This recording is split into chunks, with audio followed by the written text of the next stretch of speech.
Travel की एक अलग ही वाइब है और स्पेशली जब अपनी बाइक पे हैं तो आपकी बाइक, रोड और आप एक सिंक में, और उसके साथ है बहुत सारे फ्रीडम, क्योंकि आप ही हैं जो डिसाइड करते हैं किस स्पीड से चलना है, कब रुकना है, कब मुड़ना है, ना किसी के लिए वेट करना और ना ही कोई रूल्स है। बट इसी फ्रीडम के साथ आते हैं बहुत सारे चैलेंजेस, क्योंकि कोई नहीं होता आपका सामान आपके साथ उठाने के लिए, कोई नहीं होता पुश करने के लिए, और कभी कभी ये जो पहाड़ों की खामोशी है ये काटने लगती है। पर यही तो असली मजा है सोलो ट्रैवल का, क्योंकि वहाँ पे स्ट्रेंजर्स भी आपके दोस्त बन जाते हैं।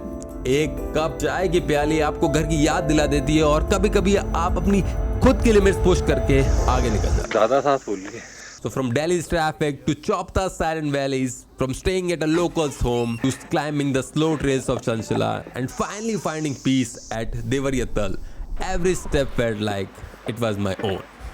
और ये है मेरी स्टोरी सोलो ट्रैवल के हाइज एंड लोज की और उन मोमेंट्स की जो हमेशा याद रहे।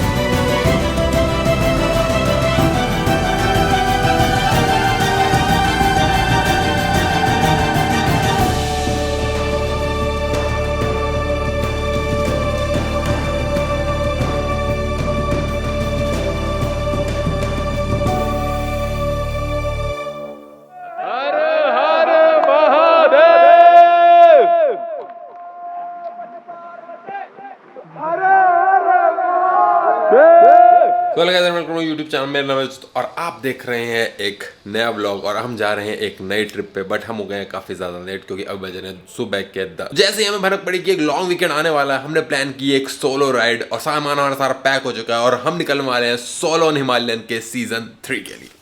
तो इस बार अपनी ट्रिप पे हम ले जा रहे हैं ट्रैकिंग शूज, क्योंकि जहाँ पे हम जा रहे हैं वहाँ पे हमको ट्रैकिंग करने की भी जरूरत पड़ सकती है। तो हम सोच रहे हैं बाइक पे भी ये काम आ जाएंगे, बस इनमें ज्यादा गर्मी ना लगे। तो इस बार फिर से हम जा रहे हैं अपनी favourite destination for a road trip, जो कि है उत्तराखंड। पर उत्तराखंड में हम कहाँ जा रहे हैं वो आपको रास्ते में चलते हुए बताते हैं। तो फटाफट मैं अपनी पैकिंग कंप्लीट करता हूँ और अपनी जैकेट पहनता हूँ और निकलते हैं अपनी रोड ट्रिप पे। आपने पिछले ट्रिप में नोटिस किया होगा कि ये जो हमारा हेलमेट है इसने हमको बहुत परेशान किया था और वो हो रहा था हमारे चश्मे की वजह से। तो इस बार हमने चश्मों को कर दिया डिच और लगा लिए कॉन्टेक्ट लेंसेज। देखते हैं इस बार ट्रिप पे कितना परेशान करता है। तो हाँ जी, बाइक हो गई है तैयार, पैनर दोनों लग चुके हैं, टैंक बैग लग चुका है और हम भी लग चुके हैं। और अब निकलते हैं यहाँ से टू आवर डेस्टिनेशन। पहले जाते हैं, पेट्रोल डलवाते हैं, फिर वहाँ पे जाके अपनी ट्रिप ज़ीरो करेंगे और लगाएंगे नेविगेशन, और फिर आपको बताएंगे कहाँ हम जाने वाले और कितना टाइम लगने वाला है हमको वहाँ पहुँचने में। थैंक यू भैया। टायर प्रेशर फिक्स करा लिया, पेट्रोल फिल करा लिया, ट्रिप को ज़ीरो कर दिया है और अब डाल रहे हैं हम अपनी लोकेशन, जो कि है चोपता। तो हाँ जी, ऑफिशियली हमारी राइड स्टार्ट हो चुकी है और ऑलमोस्ट 1 किलोमीटर भी होने वाला है। तो हमारी राइड जा रही है, जैसे कि मैंने आपको बताया था, जा रही है वो उत्तराखंड की तरफ। उत्तराखंड में हम जा रहे हैं चोपता की तरफ। तो काफ़ी टाइम से मैं घर पे बैठा हुआ हूँ, क्योंकि आपको पता ही है कि काफ़ी मौसम ख़राब था, बारिशें हो रही थी, लैंडस्लाइड्स हो रही थी, तो हमारा कोई प्लान नहीं बन पा रहा। क्योंकि मैं एक लंबी राइड प्लान कर रहा था जिसमें हम जाने वाले थे हिमाचल की तरफ, बट वो प्लान नहीं हो पाया। तो हमने सोचा एक छोटी सी राइड मार लेते हैं, उसके बाद फिर से दोबारा से अपनी लॉन्ग राइड पे फोकस किया जाएगा। तो ये है हमारी छोटी राइड। खैर इतनी छोटी नहीं है, क्योंकि आज हमको इसमें अराउंड 350 किलोमीटर ट्रैवल करना है और कोशिश करेंगे इसी एक दिन में ही कवर कर पाएँ। गूगल मैप्स के हिसाब से चले तो हमें 8 बजे तक वहाँ पे पहुँच जाना चाहिए। ऊपर से हमारे 1-2 ब्रेक्स उसमें अब ऐड कर सकते हैं, तो काफ़ी टाइम लगने वाला है। तो ऑलमोस्ट ये नॉन स्टॉप राइड ही होने वाली है, क्योंकि मैं तो कहीं रुकने वाला नहीं बड़ू, बस पेट्रोल डलवाएंगे और इसको चलाते जाएंगे। मतलब वही अपनी टंकी फुल करेंगे, इसकी टंकी फुल करेंगे और बाइक चलती रहेगी। तो यही आज का प्लान है और इसी पे हमें अग्रसर रहना है। हवा थोड़ी ठंडी ठंडी लग रही है, धूप है, बट अगर हवा ठंडी रहेगी तो हमारा सफ़र बना रहेगा। बस ट्रैफिक हमें कहीं ज़्यादा ना मिले तो बस मज़ा ही आ जाए। अब हम तो निकले हैं लेट, तो हमने करना पड़ेगा वेट, और यही है आज का फेट। ओ माय गॉड, मैं तो राइमर बन गया हूँ ब्रो। एवरीबॉडी ट्राई करनी चाहिए मेरे को, अपन तो राइमर है। एरी जाने दीने मेरे को।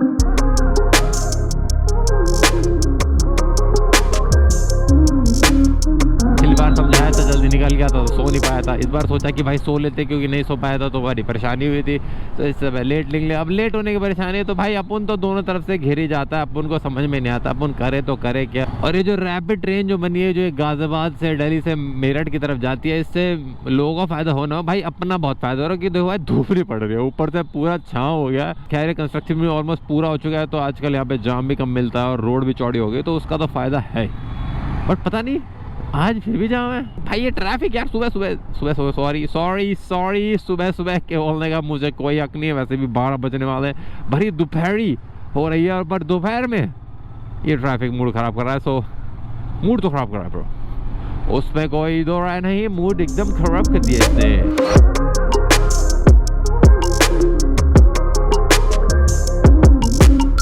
तो हम पहुंच गए हैं गंगा कैनाल रोड पे। तो थोड़े टाइम से जब उत्तराखंड की तरफ मार रहे थे, जैसे कि नैनीताल उनसे आ रही, उसमें हमको जाना पड़ रहा था थोड़ा आगे, और फिर मुरादाबाद से होते हुए रामपुर होते हुए हम जा रहे थे नैनीताल की तरफ। बट ये जब हम जा रहे हैं टू चोपता तो हमको जाना है ऋषिकेश की तरफ से। तो अभी हम पहले हरिद्वार पहुंचेंगे, फिर ऋषिकेश पहुंचेंगे, फिर वहां से जाएंगे Devprayag and then we will reach Chopta. और भी चीज़ें वहाँ पे बीच में आएंगी, बट यही हमारा मेजर रास्ता है और इसी को हमको फॉलो करना है। और मेन जो ये रास्ता है गंगा कैनाल रोड वाला, यही चलेगा काफ़ी देर तक। और इस पर मैं पहले जा चुका हूँ, क्योंकि जब हम मसूरी गए थे तो इसी रास्ते से गए थे। काफ़ी ठंडी ठंडी हवा लगती है, क्योंकि साइड में हमारी गंगा नहर जो है वो बह रही है, तो काफ़ी मज़ा आता है यहाँ पे चलाने में। रोड सी अभी काफ़ी खाली रहती है, तो इसी रास्ते का आनंद लेते हुए हम चलते हैं और अपने सफ़र में और पूरी तरह सराबोर हो जाते हैं। क्या हिंदी बोलता हूँ भाई मैं, जब मैं मोटो ब्लॉग करता हूँ मेरे मुंह से जो हिंदी निकलती है भाई साहब, हिंदी टीचर सारे फेल है, जिससे मैं सब कर रखे हूँ, आ जाओ मेरे आगे। सराबोर भाई साहब, मुझे मतलब भी नहीं पता इसका, मैंने बोल दिया, तुम समझ रहे हो, लेवल देख रहे हो। फील ही ऐसी है भाई, मोटो ब्लॉगिंग की फील ही ऐसी है, बाइक चलाने की फील ही ऐसी है, एनर्जी आ जाती है, मज़ा आ जाता है, मतलब ज़िंदगी में सारे गम भुला दो, कर लो मोटो ब्लॉगिंग, कर लो बाइक राइड, जिंदगी के सारे गम बुला दो, बाइक चला दो और मजे लो भाई जिंदगी के।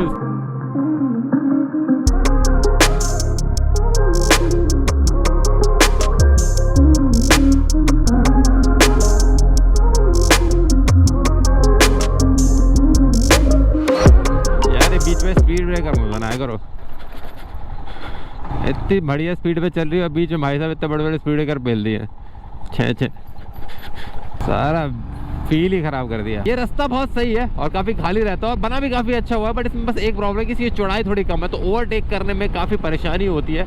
और बीच में पता नहीं कहाँ से बीच में हर जगह स्पीड ब्रेकर डाल देता है, जिससे तुम एक स्पीड पे कॉन्टिन्यूस चल नहीं सकते, जैसा कि आप एक हाईवे पे चल सकते हैं। तो वही इसकी एक प्रॉब्लम है, बट अभी तो हमको इसी से डील करना पड़ेगा। पर ओवरटेक करके अभी हम आपको दिखा देते हैं, ऐसे करते हैं ओवरटेक। तो अराउंड 30 किलोमीटर हम चल चुके हैं, प्यास थी मुझको थोड़ी सी लगने लगी, और हमारा टारगेट है कि अराउंड 100 किलोमीटर चल के ही थोड़ा सा ब्रेक लिया जाए, क्योंकि हमको चलना है अराउंड 350 किलोमीटर। तो अगर हम इसको 2 ब्रेक्स में बांटे तो एक ब्रेक, उसके बाद दूसरा ब्रेक, और तीसरा ब्रेक सीधा होना चाहिए हमारे घर पे, जो कि आज का हमारा घर होगा जहाँ पे हम स्टे लेंगे।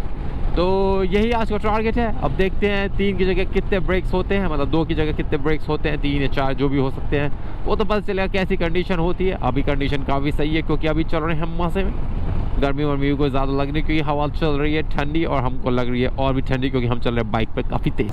ओ फिर से ये 6 स्पीड ब्रेकर एक साथ चिपक के, साला रेडियो की याद आ रही है, पूरी रेडियो जॉकी वाली फील आती है मोटो व्लॉग करते हुए। और बस मैं पीछे अपने जब गाने चालू कर लेता हूँ अपने इंटरकॉम में, तो और पूरी फील आ जाती है कि मैं रेडियो जॉकी हूँ। तो अगर आप पूरी अब रेडियो जॉकी फील में आ जाए तो हमको बताना चाहेंगे जो हमारा नेक्स्ट ट्रैक है वो है cut a flow bye Krishna. और अगर आप वो भी सुनना चाहते तो अपने नजदीकी ईयरफोन साइड कान में लगाइए और फ्लो का पूरा मजा लेके हमारे साथ और देखिए हमारा moto vlog. So let's go Haridwar 151 ओली।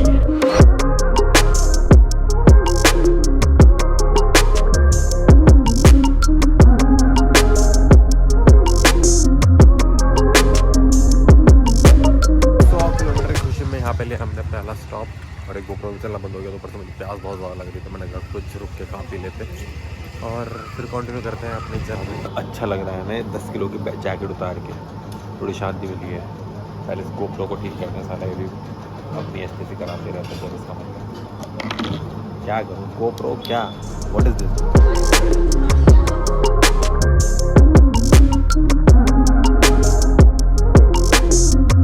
पे बैठे हुए थे, कुछ लोग आए, एक छोटी सी बच्ची थी, उसके साथ मैं खेलने लग गया। एंड खैर मैंने उसको रिकॉर्ड नहीं किया क्योंकि मुझे लगा वो लोग शायद ना कंफर्टेबल हो मुझे उसको रिकॉर्ड करने से, तो वो तो मैंने नहीं किया। फिर उसके बाद हम ड्रोन उड़ाने लगे। तो ये जो 15 मिनट का ब्रेक सोच के हम रुके थे, ये धीरे धीरे करते करते 1 घंटे में कन्वर्ट हो गया। बस यही रह जाता है, यही गड़बड़ हो जाती है। तो मैंने देखा कुछ राइडर्स यहाँ से गए हैं काफ़ी तेज़ी से, तो 5-6 मिनट हुए होंगे उनके। देखते हैं क्या हम उन लोगों को पकड़ पाते हैं कि नहीं। मुझे लगता है आगे अपने को मिल जाएंगे वो, जितनी अपन स्पीड से चल रहे हैं उतनी से तो नहीं चल रहे होंगे। So let's see if we can catch them. वो लोग जो 3 राइडर्स थे वो मुझे दिखाई दिए, वो स्टॉप पे रुके हुए थे, बट मैं काफ़ी तेज़ी से आ रहा था तो मैं पार हो गया क्योंकि वो कुछ खाने पीने के लिए रुके होंगे। अब देखते हैं वो लोग आ पाते हैं, मुझे पकड़ पाते हैं कि नहीं। I don't think so they will be able to do that because I am too fast bro. जब मेरी बाइक है, ये जब तक मैं ट्रिप पे नहीं जाता हूँ, जब तक घर में खड़ी रहती है, और जब तक मुझे रियलाइज़ नहीं हो पाता है कि ये क्या बीस्ट है। मतलब ये रोड इतनी अच्छी नहीं है, मतलब काफ़ी ख़राब है, बीच में काफ़ी सारे गड्ढे, बट मुझे देखना भी नहीं पड़ रहा है ब्रो कि गड्ढा है कि नहीं है। गड्ढों के ऊपर से ऐसे निकल जा रही है, ऐसे निकल जा रही है, पता ही नहीं चल रहा। मैं बता रहा हूँ भाई गाइस, अगर आपको इंडिया में बाइक चलानी है तो ऑलवेज बाय एडवेंचर बाइक। और एडवेंचर बाइक में अगर आपको सबसे सस्ता चाहिए कुछ तो वो है ये। मज़े लो, मज़े लो।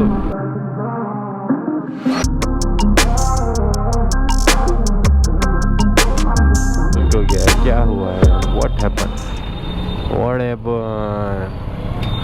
सिर्फ ये कट की वजह से यहाँ पे तो जा रहा हूँ। Oh my God, oh my God।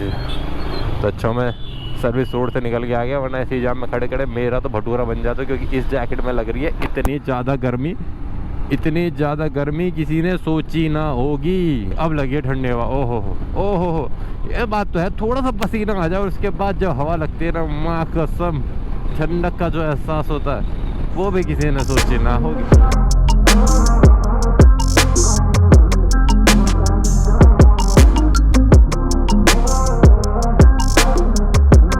एक टाइम था जब मैं ऋषिकेश आया था वरुण के साथ 2-3 साल पहले, और उसमें मैं पहुंचने में 5 से 6 घंटे लग गए थे। उसमें भी हमने 2-3 बार रेस्ट लिया था और काफ़ी थक गए थे, बल्कि 2 लोग ड्राइव कर रहे थे। मुझे लग रहा है कि एक ब्रेक में ही मैं पहुंच जाऊंगा। वो भी डिफरेंट बात थी कि वह हिमालय नहीं थी, वो क्लासिक थी। और जब हम पहली बार ड्राइव कर रहे थे, अब हमको फिर भी एक्सपीरियंस हो गया है, हमको पता चल गया है कैसे अपने पिच्छू के साथ एडजस्ट करना है। कहाँ जाने की कोशिश कर रहे हैं आप? Where are you trying to go? हम समझ नहीं पा रहे हैं ब्रो। आप साइड से नहीं निकल सकते, कैसे जाने की कोशिश करेंगे? ये क्या बदतमीजी चल रही है ब्रो? आप लाइन काट रहे हैं, क्या कर रहे हैं? What are you trying to do? जो भी आप करने की कोशिश कर रहे हैं वो नहीं हो पाएगा, प्लीज़ वापस चले जाइए। हरिद्वार हम पहुंच चुके हैं। इसके बाद जो ऋषिकेश जो 20 किलोमीटर दूर है, अभी हर की पौड़ी के पास हम हैं और यहाँ पे हाथ जोड़ के हम निकल लिए हैं ऋषिकेश के लिए। तो कहने को तो ये आधा रास्ता है, बट अभी मुझे लग रहा है 1/3 ही हुआ है, क्योंकि जो इसके बाद का रास्ता वो सारा पहाड़ी होने वाला है, तो उसमें हमको ज़्यादा टाइम लगने वाला है एज़ कम्पेयर टू दिस, क्योंकि ये तो स्ट्रेट हाईवे है और सीधा सीधा रास्ता था जिसमें हम आराम से दौड़ा के जा रहे थे। बट आगे दौड़ाना थोड़ा मुश्किल हो जाएगा, क्योंकि ब्रो जब आएंगे कर्व्स तो गाड़ी दौड़ती नहीं है, चलती है, और उसे चलाने में जो मज़ा आता है उसके मज़े अलग हैं। और थोड़ी थोड़ी पहाड़ियों के दर्शन भी होने चालू हो गए। जैसा कि आपको पता है कि यहाँ पे मनसा देवी का टेम्पल है, तो वहाँ पे आप जा सकते हैं और पूजा कर सकते हैं। हम तो अभी नहीं जा पाएंगे क्योंकि हमको कहीं और जाना है। हम पहले यहाँ पे आके दर्शन कर चुके हैं ऑलरेडी।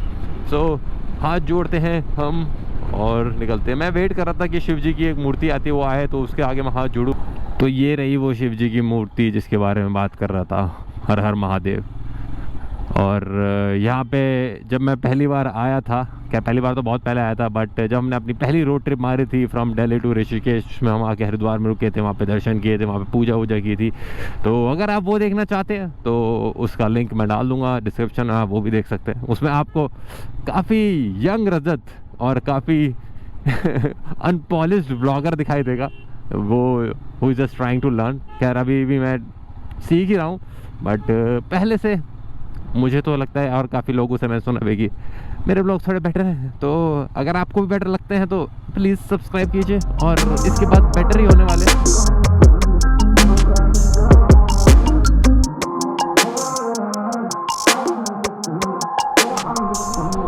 राइड करते समय मुझे एक ही प्रॉब्लम फील होती है कि मैं जब लंबा राइड करता हूँ एक स्ट्रेच में, तो मैं पानी नहीं पी पाता हूँ।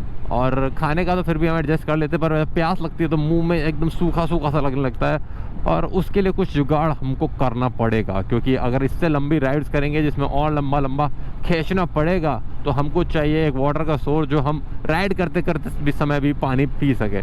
सो उसके लिए अगली राइड पे हम लोग इन्वेस्टमेंट करेंगे एंड देखते हैं, क्योंकि भाई प्यास लगती है ब्रो। क्या हुआ भाई, रास्ता क्यों बंद कर यार, यहाँ पे तो बहुत ही ज़्यादा टाइम लगा दिया। भूल गया भाई कि वीकेंड है, वीकेंड पे तो ऋषिकेश में जाम होगा गंदा। कोई आउटर से रास्ता नहीं है क्या ऋषिकेश में? अभी से जाम लगने लग गया, अभी तो पहुँचे भी नहीं ढंग से। आगे क्या हाल होगा? भिगा दिया भाई, भिगा दिया। ऐसा लग रहा है नहा लिया मैं दोबारा। भूख लग गई अब तो। हम अपनी favourite destination Rishikesh the Gypsy cafe. मतलब जब भी मैं ऋषिकेश आता हूँ या हम में से कोई भी ऋषिकेश आता है, हम जिप्सी कैफे ज़रूर आते हैं। और आज तो कोई प्लान नहीं था, पर एकदम से मुझे कट दिखा तो मैंने कहा चलते हैं भाई। वैसे भी काफ़ी देर हो गई है ट्रैफिक में चला, तो मैं गया हूँ थक। अब कुछ खाते पीते हैं, और इससे बढ़िया चिल करने के लिए जगह कोई है ही नहीं ऋषिकेश में ब्रो।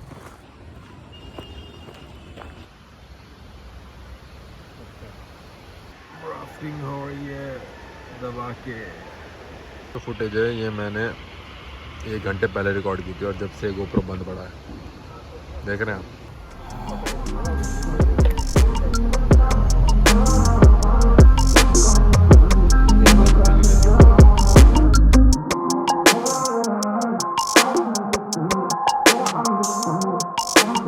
अंधेरा होना स्टार्ट हो गया है बिड़ू, सबका वीकेंड मन रहा है। देखो देख रहे हो कितना ट्राई कर रहा ओवरटेक करने का, क्योंकि एक बहुत बड़ी परेशानी हो गई। जाना चाहिए चौपटा कि नहीं? जा रही है, पता नहीं कहाँ जा रही है। हमारा स्टे आज